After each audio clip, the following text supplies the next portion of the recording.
Hi everybody, and thank you for joining me today.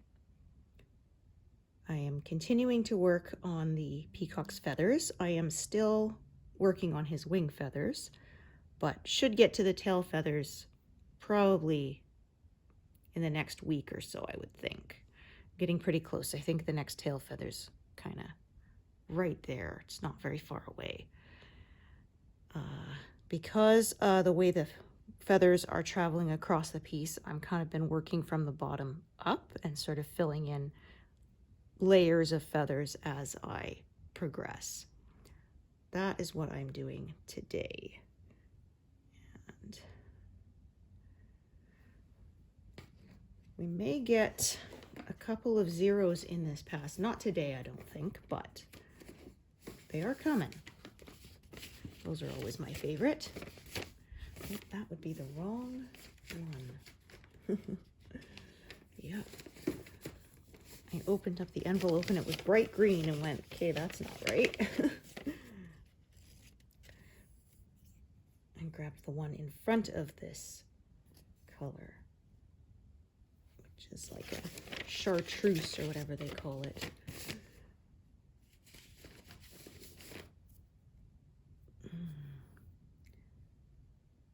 If you are a Heaven and Earth Design stitcher, the Stitch Along is now available for purchase. They have all the rules and stuff are on the website, and they have, I think it's 12 or maybe 16 patterns. I can't remember. I looked at it yesterday, but it's at least 12. I know that much to choose from, and they have different prizes for different levels of achievement. So if you manage to do 6 full pages by the end of next year, so December 31st, 2026, you get all the charts, because you can only buy one, and then you earn others by doing progress. And they have, what's the words I'm looking for? Oh, and then if you finish the entire piece, you get all of the patterns, plus you get, there's 3 bonus patterns that you can choose from, which you cannot buy. You can only earn them by stitching a complete pattern from the Stitch Along. And they also have, what is it? Oh yeah, for however many, they have rewards for how many people sign up. So if 1,000 people sign up, they get a chart. And then if 2,000 people sign up, there's another chart that everybody in the Stitch Along gets, whether you make a stitch or not, whether you stitch a single, whether you attach a piece of thread to fabric at all or not. If 1,000 people join the Stitch Along, then everybody gets the bonus chart, 2,000 up to 4,000. So that's 4 extra charts depending on how many people join. And yeah, so I mean, I looked, and once again this year, there's nothing there that appealed to me enough for me to want to join, but I know a lot of people do enjoy that.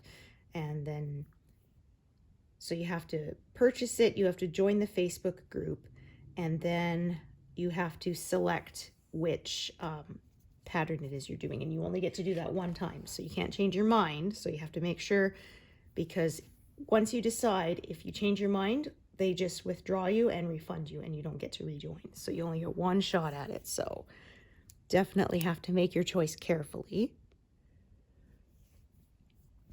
There was one I kind of liked. It was like a sort of some old buildings and like a cobblestone street with some flowers and stuff. It looked very similar to like Thomas Kincaid's work. It was a different artist, but very similar to his kind of work. But well, I already have a couple of Thomas Kincaid patterns that I plan to do, which are big. I think one of them's close to 400,000 stitches, and the other one is well over 300,000. So yeah, I really don't need to be adding any more to my queue. Plus, I think some of y'all would be disappointed if I set this aside to start working on another piece. I know a lot of people have been very excited to see it done, as am I.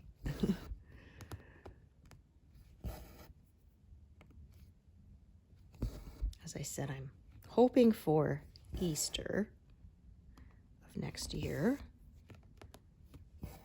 Before the summer, for sure, is what I'm hoping for.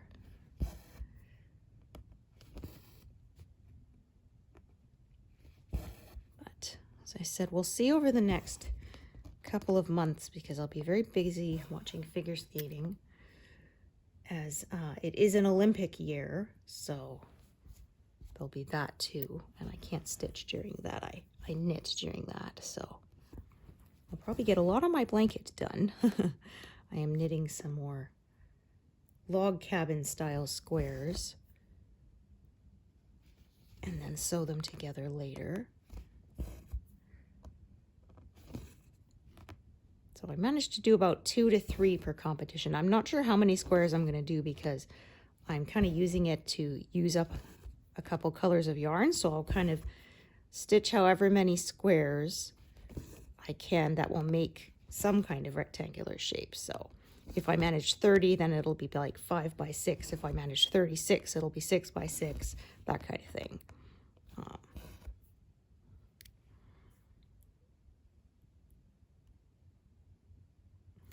Just sort of go until I can get a number that will make some kind of square or rectangular shape, and then figure it out from there, how big it will be, whether it will be a lap blanket or one that's like big enough to fit on across a bed. Will all depend on how much yarn I have. That's the yarn that I got from my mother-in-law's stash after she passed away. I was the only one who wanted it, so I got all of it. And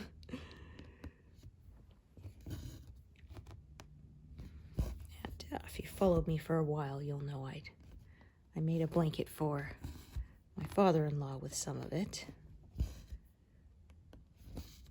which I gave to him this last summer when we went to visit. He was very happy.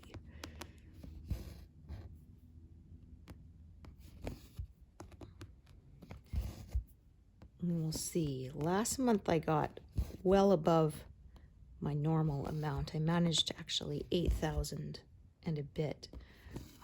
But I think that was because there was not as much confetti in that last section. Those big pink flowers was a lot of big blocks of colors. So this here, the feathers are a lot more detailed, and that is going to slow me down somewhat. So we will see.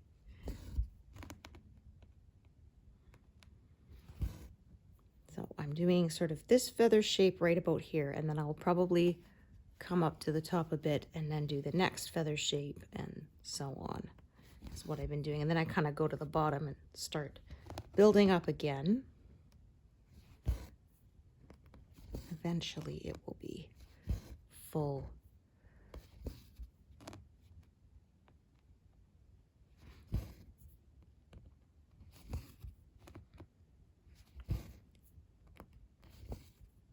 We had time change here. I know not everybody does it. We had it. This is the one where you quote unquote gain an hour. And yes, I definitely prefer it to the spring one where you lose an hour, but if you've ever heard me before, you know I'm not a fan.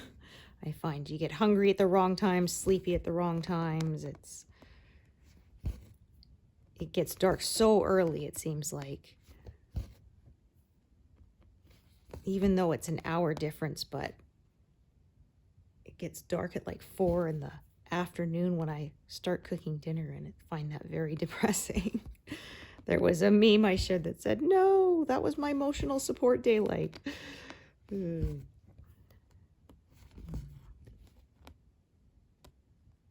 and I had a friend who's an EMT who said there's an increase, especially in the spring one, in heart attacks and accidents, because people are tired or they're taking their medication at the wrong time. Some of them are very precise how often you take them, and that can affect things. And of course, people driving in the morning when they're really tired and it's dark and it's not good.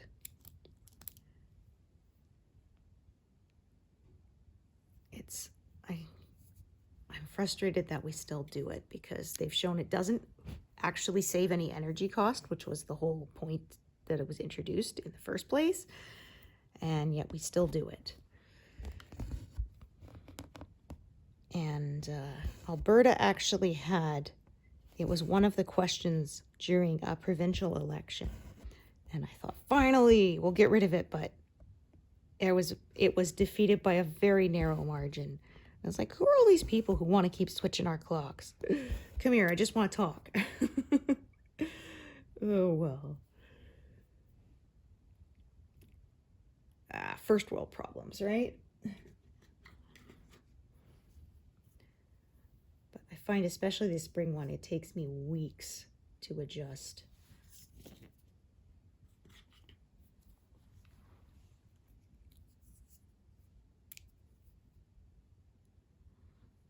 And I have a harder time falling asleep because it's too early. And some genius online said, well, just go to bed earlier. It's like, dude, that is not what insomnia means. It doesn't mean not enough time to sleep. It means I can't sleep. And going to bed earlier makes it worse. You doofus. Oh, dear. Yeah, says the person who's probably just is one of those who lies down, head hits the pillow when they're asleep, which has never, ever been me. Even deathly ill. Like that maybe happened once or twice in my entire life. Actually, I didn't even fall asleep. I remember I was in high school and I was really burned out because this was before they changed it so that high school starts later, because they discovered that teenagers have a natural later circadian rhythm. And so basically making them get up really early means their brains are not ready to learn. Even if they're technically conscious, they're not really awake. But this was before that, and at the last year and a half I went to high school, we went to a school that was out of area, so we had a really long bus ride, and that made the day extra long. And anyway, I remember coming home one day and just falling face down on my bed, and I didn't move for like 3 hours. I was just so exhausted. They said, yeah, if you don't pick a time to rest, your body will pick one for you. At a certain point, willpower cannot keep you going, and you will just pass out.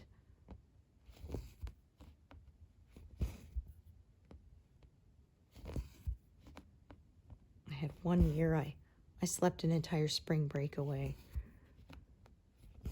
But I needed it because I felt so much better. And people said, oh, no, that's just depression. I said, no, but I felt better after a week of sleep.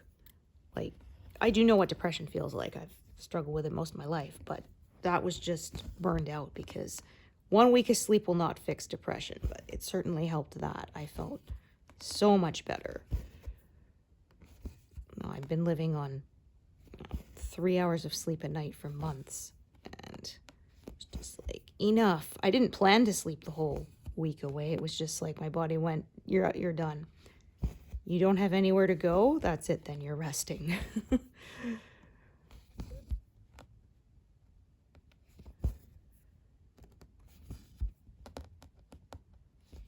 as usual, I always say this area is very orange and red. I thought it would be more kind of brownish looking from seeing the mock-up, but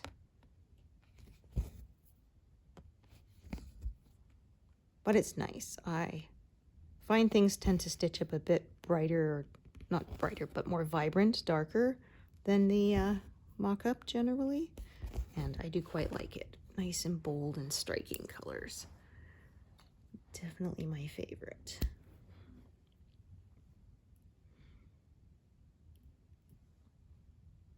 Yeah, I think even my patterns that have some paler colors, the majority of it is darker. That just seems to be my preference.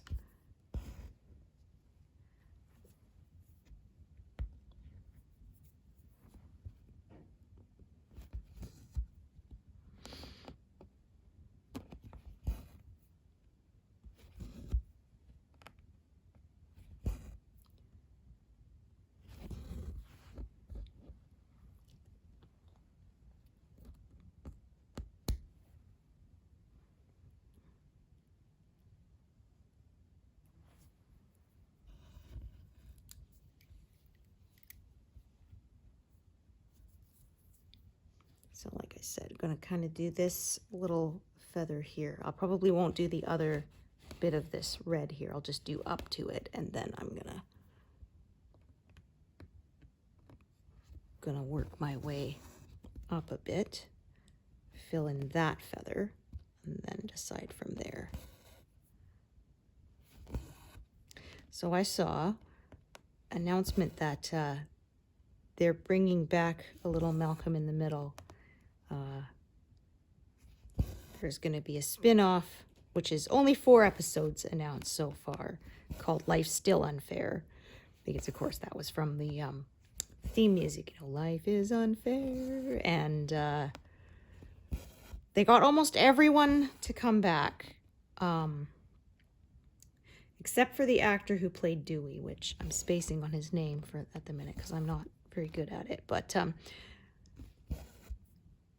they did a picture with the 3 oldest brother character actors, and the one who played Reese, he looks so different. I didn't realize it was the same person at first, especially because like his hair's he basically shaved his head now, or has his hair like so short, and he used to have like the spiky hair, and yeah, he looks very different. I would never have picked him out as the same person, but I said kind of creeped me out because Christopher, who played the oldest son, Francis, he's got a beard now, and he looks so much like a young Bryan Cranston, who played Hal, their dad, that it's kind of spooky almost. Like, they picked the casting really well. They actually look like they could be related. So they recast Dewey.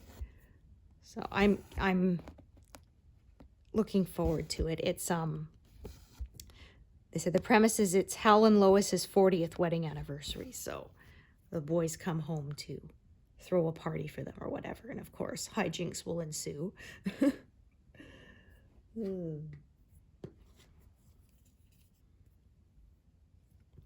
was a fun show. Yeah, you can watch the original on, you can stream it on Disney Plus. For a long time, it wasn't available anywhere. And you couldn't buy it on DVD. The first season came out, but they never did any more. And either it didn't sell well enough, but they said also it could be because of the music rights. There was a lot of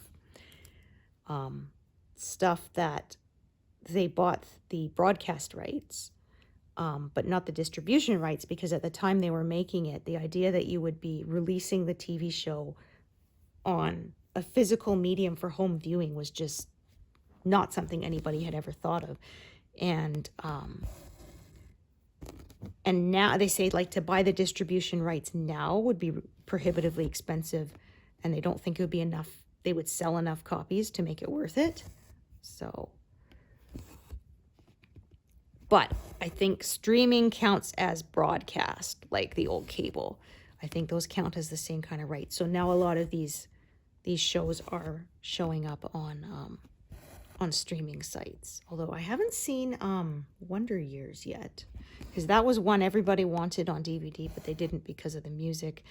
And they said it's one of those, you can't just change the music or something, because the whole point of the show was it was this nostalgic set in the 60s kind of show. And if you took the music out, it would be like taking out a major character kind of thing. It wouldn't work. They had the same with Cold Case, which was another early 2000s show, which I really enjoyed.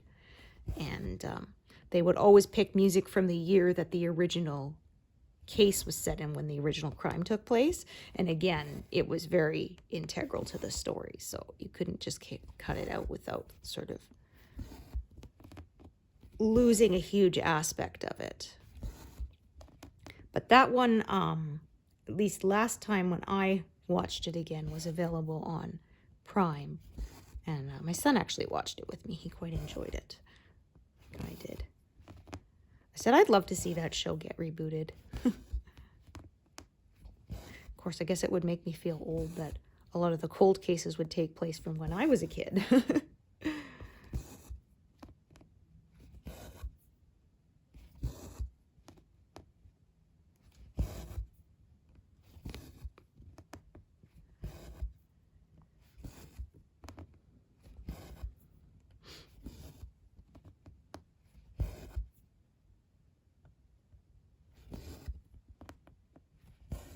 it was really interesting too, because they said they would actually try to film the flashback scenes with the film that was from that era if they could get a hold of it. So if it was set in the 60s, they would use 60s film stock, that kind of thing, which was really cool, I thought. Yeah, I was very sad when it got canceled. It's one of the risks you take when you watch TV, right?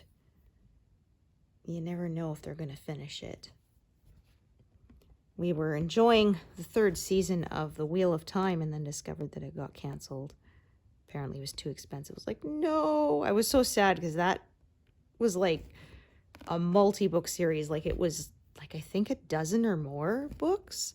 So I thought, oh, good, we'll have this one going on for a long time. And then nope, no such luck. Because usually once you get to a 3rd season, I find it's more established. They say so many shows end after 2 seasons. And so sort of once you get to a 3rd season, it's well established enough that they're often going to just keep going until the story is all told. You know, they'll go for 7 or 8 years, but yeah, it's a shame.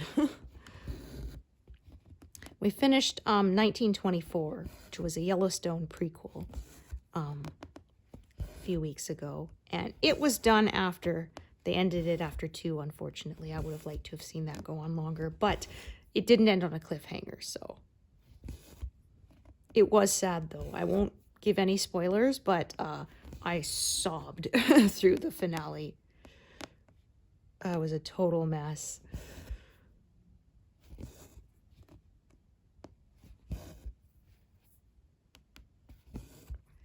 And I heard that there is a spin-off in the works of Beth and Rip, so we will see. But they did 1883 and then 1923, so different generations of the Dutton family. And 1883 was only 1 season, unfortunately. But again, it didn't end on a cliffhanger. It was really good. We really enjoyed it. And who knew that Tim McGraw could act? I sure didn't. Yeah, it was Tim McGraw and Faith Hill played the Dutton couple. I'm going to do this a little differently here because I don't really have any leftover pieces. So I want to use 1 piece. So I am closing in this stitch. I try usually to not do that, but sometimes I will. But it's rare. Like maybe 4 or 5 times in an entire whole cross stitch piece I will ever do that. But there was behind the scenes, and Tim McGraw said, yeah, they love Yellowstone, and then got the call of, hey, would you guys be interested in playing? And he was like, yeah, I'm there. So he said it was awesome. He says I got to get paid to ride horses, and yeah, play cowboy.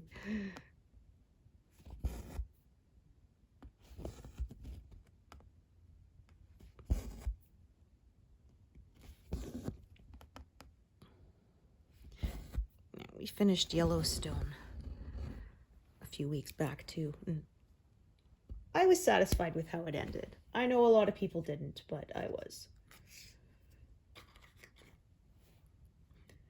It's like I'm not trying to be different, but I find a lot of the shows that people were not happy with how they ended, I was fine with them. So go figure.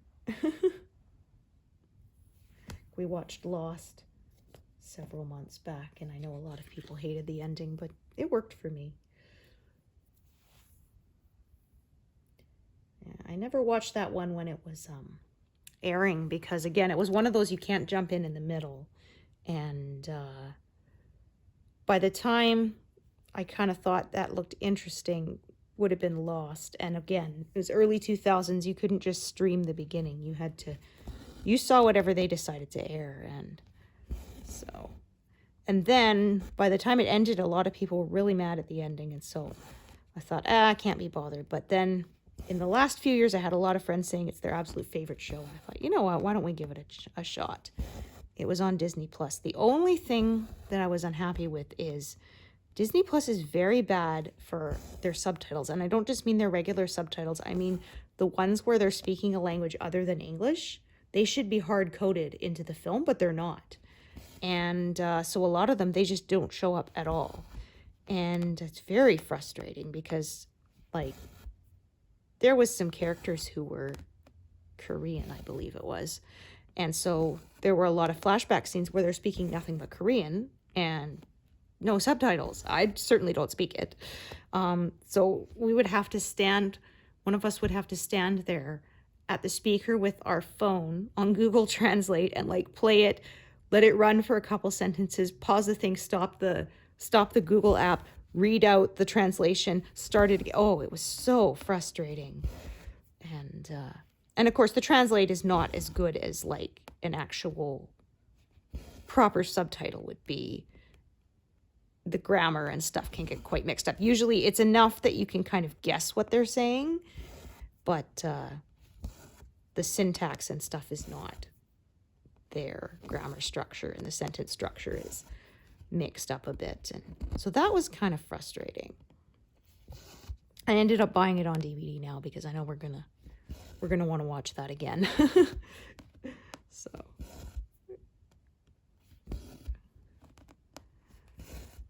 and same thing, we watched Prison Break a year ago, I think, when we first got Disney Plus. I'd had it recommended to me years ago by a friend, and I had it on a list. It's funny because people will say, you should watch this, and I'll say I add it to the list, and people think, oh, everyone says that. I don't mean it, but I do actually keep a list on my phone, and I do watch stuff people has recommended. It might take me a while to get to it. So I told my friend I said, oh yeah, remember you like 10 years ago, you recommended Prison Break to us? We finally watched it. It was so good.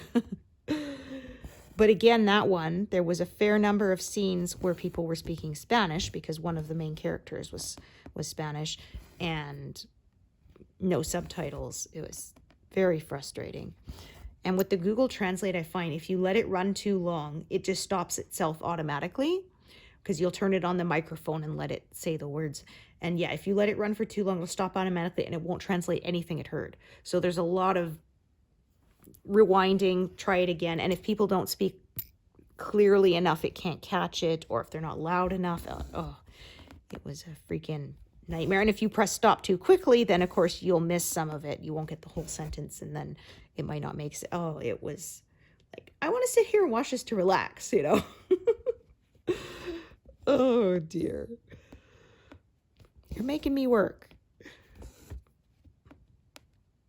And I said it's frustrating because I guess they put those on like a separate track rather than hard coding them in. And so the Disney app is kind of messed up where it doesn't recognize that foreign language stuff should always display. And we tried turning all the subtitles on, and it would only subtitle the English and none of the other languages. So it was, like I said, very frustrating. Because if you watch me a while, you know I'm someone who prefers to watch with captions on. Although my husband doesn't. So when we're together, we don't. But then he has to deal with me. Wait, what did he say?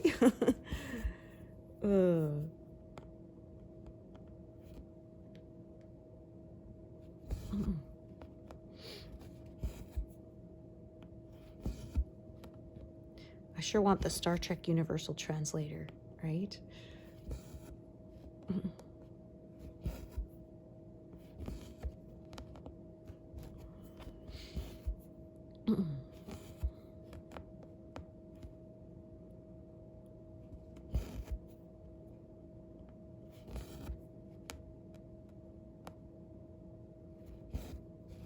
Okay, we are at 100. So maybe I will manage 200 this session. We will see. Okay. Just making sure. Yeah, there's no knot there. Kind of felt like it was threatening too, but it didn't.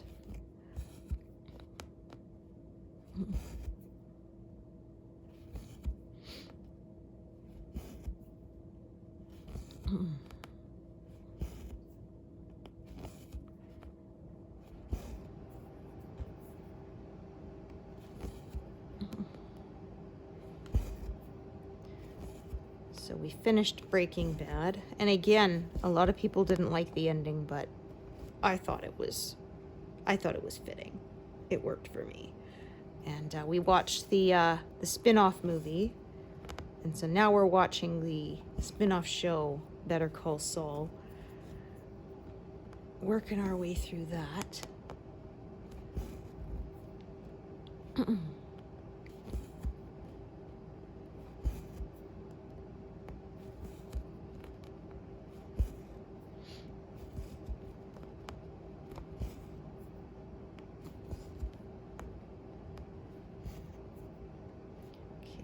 This will be enough to get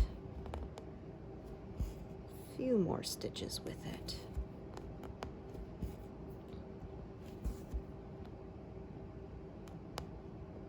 So yeah, I think I'll just do the ones there, and then that'll be it, and I will come up top here and start filling in that hollow there.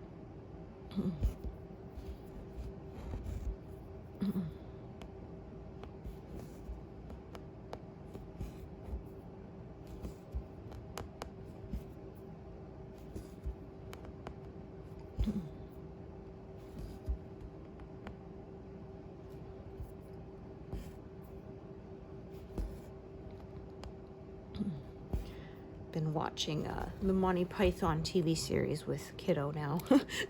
So there's a lot of references I made that he can get now, like the Spanish Inquisition.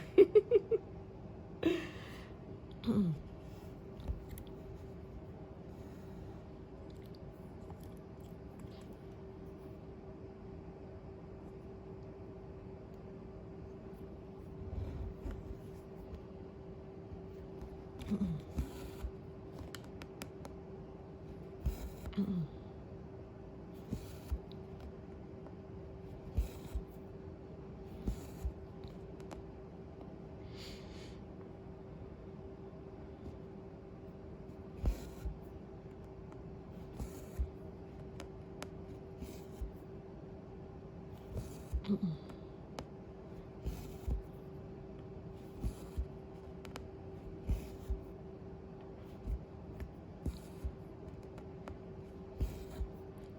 now for something completely different.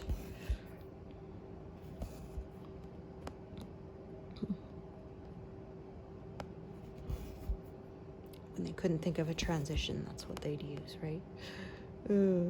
I was kind of sad. There was, I remember, early 2000s, they were Kelsey Grammer tried launching the sketch show, and it was similar kind of thing. And I think they showed one episode, the pilot, and I guess it didn't do well, and there was never any more. And I was kind of sad because I was thinking, oh, that'd be fun.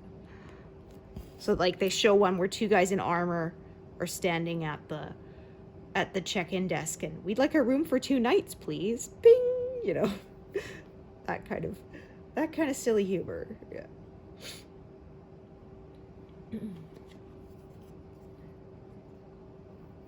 Well, I guess people weren't interested.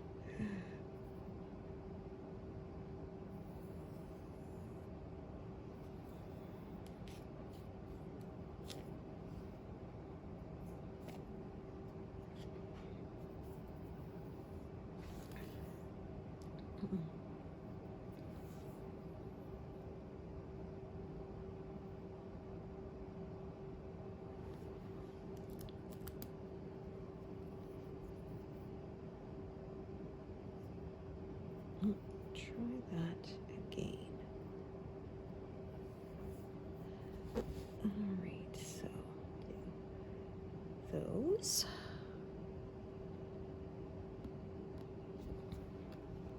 Actually, maybe I'll start at the bottom, go up, and then cross back down.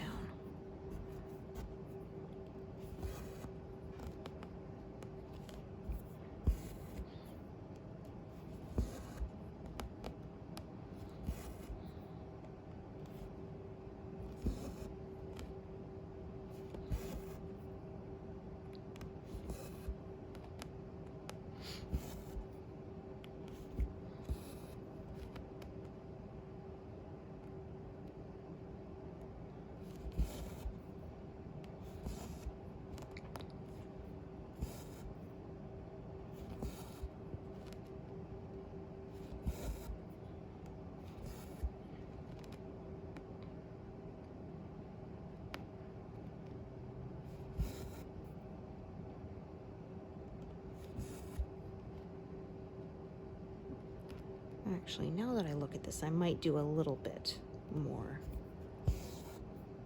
here.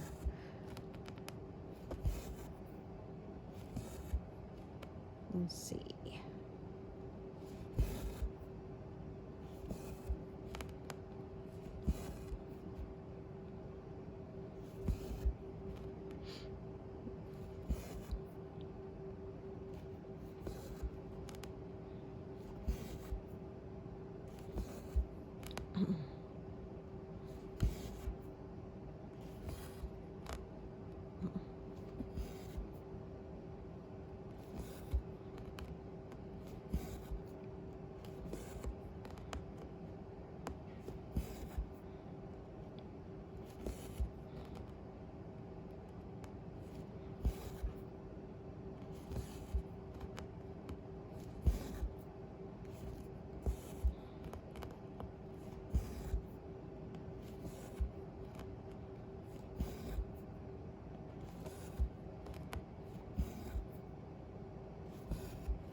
Yeah, actually, I think I will cut it off there and start filling that in.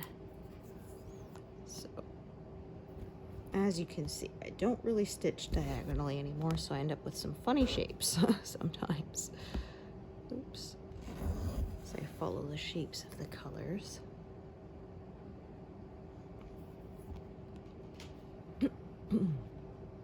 So this is column 400 here, and it's 550 wide.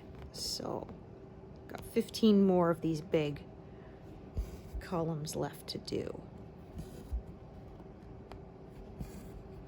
which I expect to be done by the end of the year for sure. So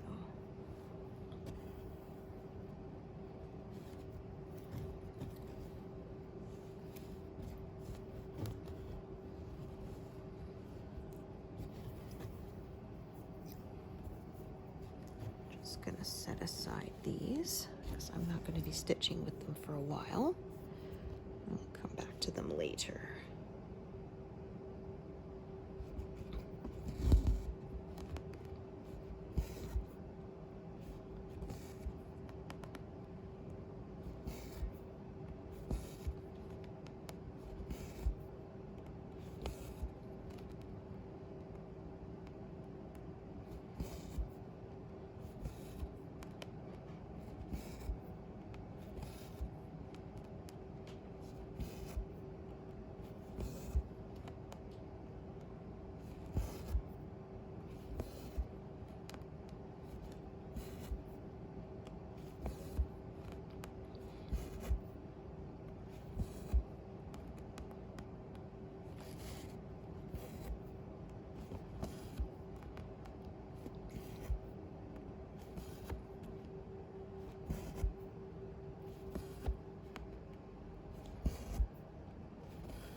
All right, so I'm going to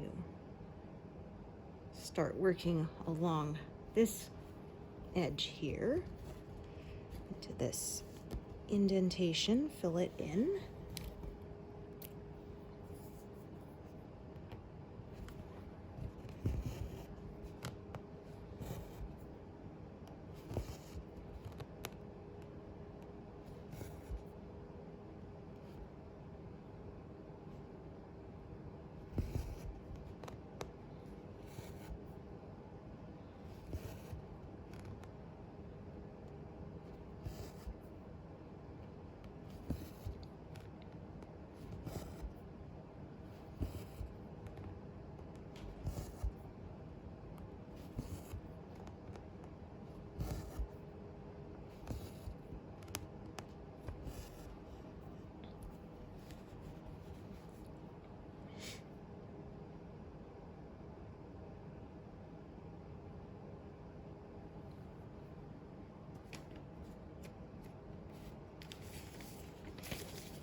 somebody's doing some work out there, possibly trimming a tree or something.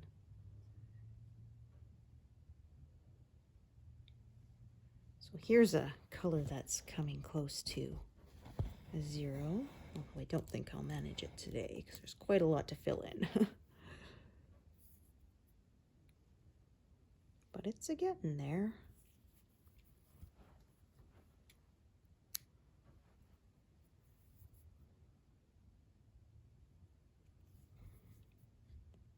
As you can see, only 8 stitches left of it. And I think they're all here. Let's see, 2, 4, 6, yeah, 8. So they're all in this general area, but it'll take me a bit to get to the last few. At least with the way I stitch, anyway.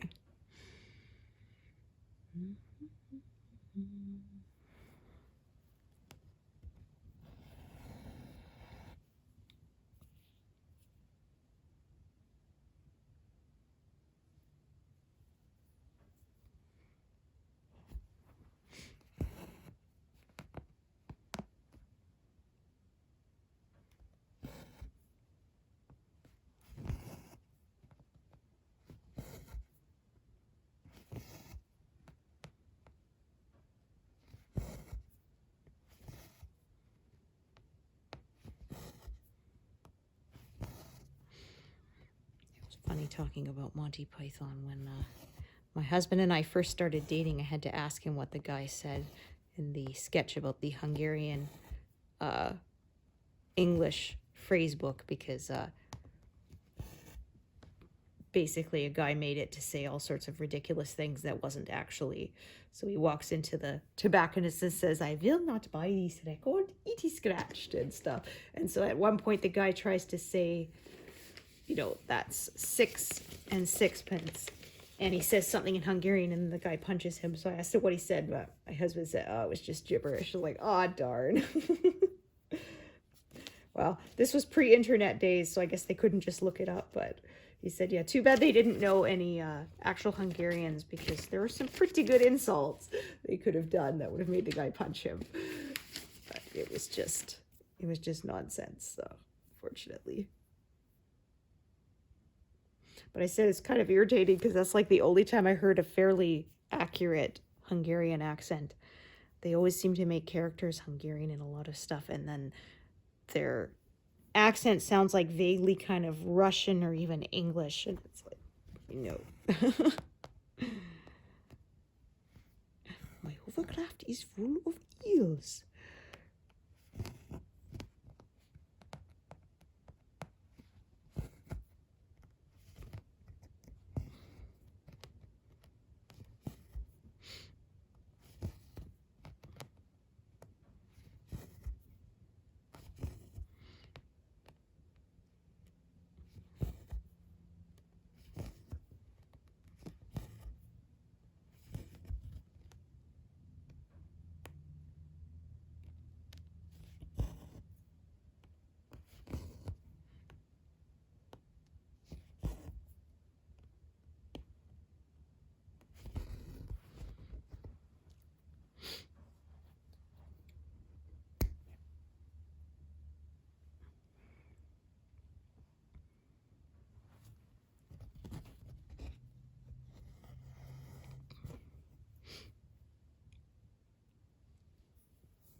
said maybe 200, but as you can see now, it's a lot more confetti here. That really slows things down.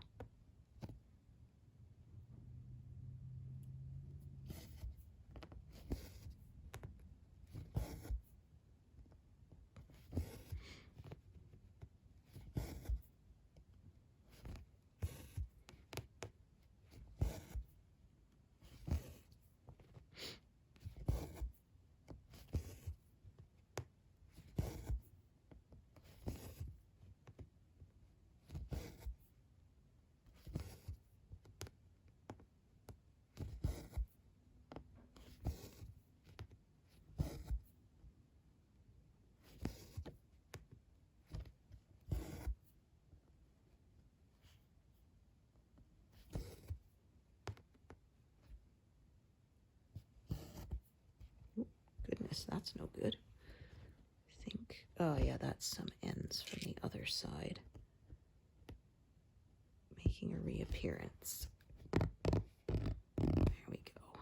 So this is a snag tool. It's technically for fixing snags on knitted things, but it works really well for making those pesky little ends go back to the wrong side of the fabric, because you don't want them showing on the front. At least I certainly do not.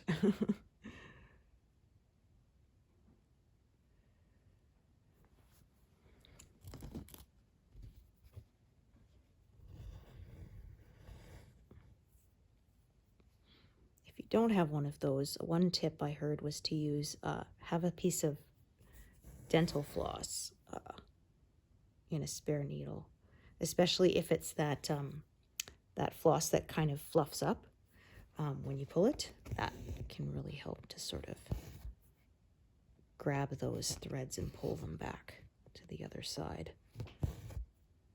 I said it's so frustrating that it'll take one pull with the needle to pull it to the right side, but then trying to make it go back down, it will not.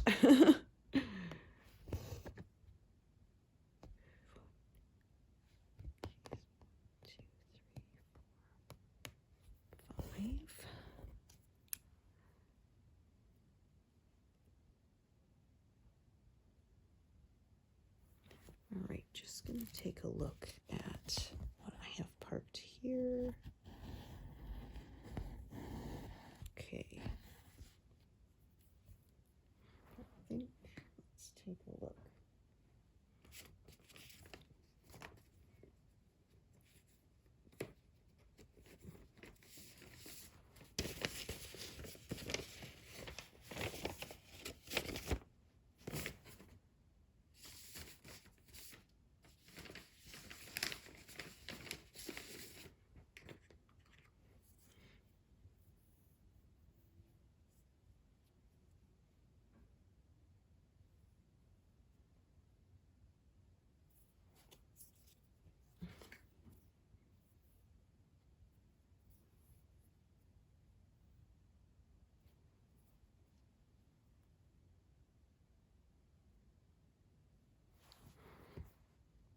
So stitching this way does sort of cause a little bit of closing in, but I don't really care. Could, of course, if you wanted sort of stitch more from the top, it's totally up to you. I just find when it's going this way, I just found it easier to stitch from the bottom up. But of course, you can stitch any way you like on your project. It's yours.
think.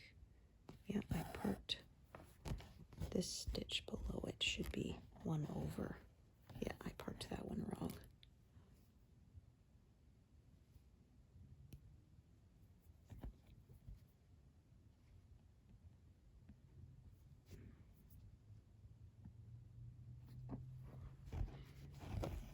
So when I'm fixing a parking mistake, I tend to use the eye of the needle to push it back, because I find that that is less likely to get caught on the fabric, and then you end up with a little a tiny little stitch and you can't undo it. It makes a little lump. So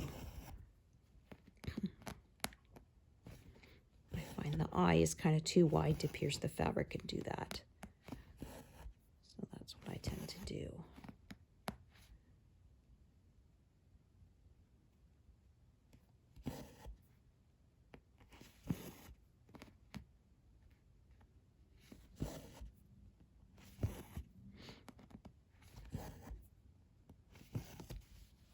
I'll stitch to 200 anyway. Or thereabouts.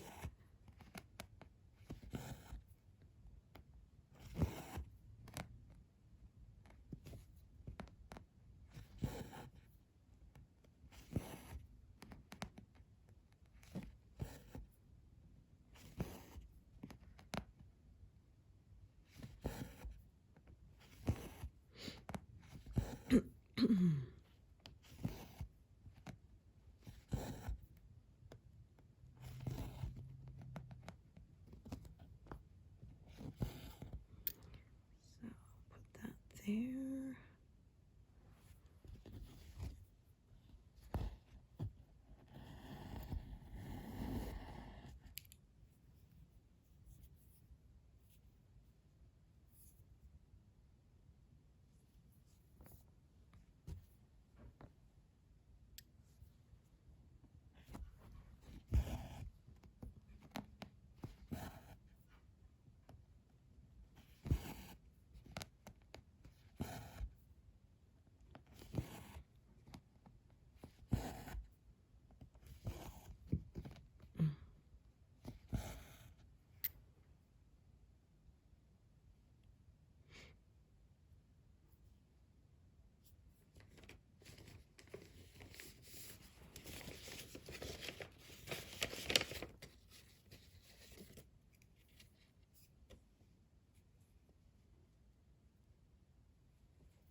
Actually, I should have crossed as I went along, I realize now.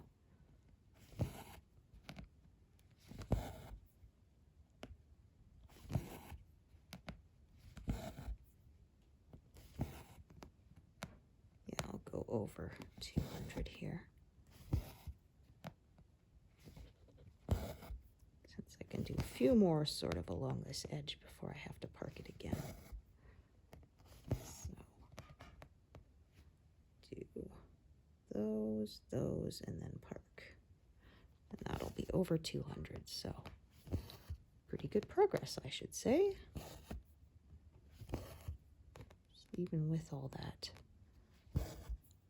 color changing, because this is a fairly detailed section. See, the feathers, the little ribs in the feathers are quite colorful.